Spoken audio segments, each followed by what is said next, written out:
اكيد يسمعوك سياده الرئيس. تفضل. السلام عليكم. وعليكم السلام ورحمة الله.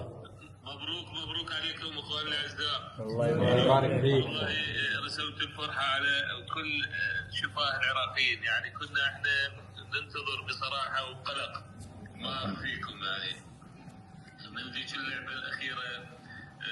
ظلينا اليوم مجلس وزراء كان الموضوع مال مخصصات الكادر التدريبي غيرها، واحنا نسولف في مجلس الوزراء، فالحمد لله بيضت وجه. الله يبارك فيكم، وان شاء الله دائما الفوز حليفكم وتفرحون هذه جماهيركم. ان شاء الله. احنا هذه محتاجين هذه ثلاث نقاط، وبعد عندنا مشوار ان شاء الله نكون نكمله مع الكويت وفلسطين حتى نحسب ماي كوريا والاردن.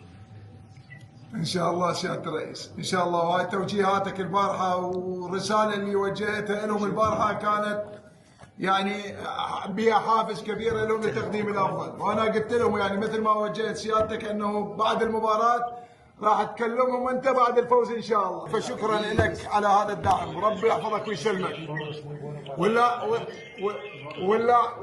واللاعبين والله اللاعبين مو هاي والله يريدون يشوفوك ويسلمون عليك والله. ان شاء الله ان شاء الله ان شاء الله. الله يحفظك، شكرا جزيلا لك.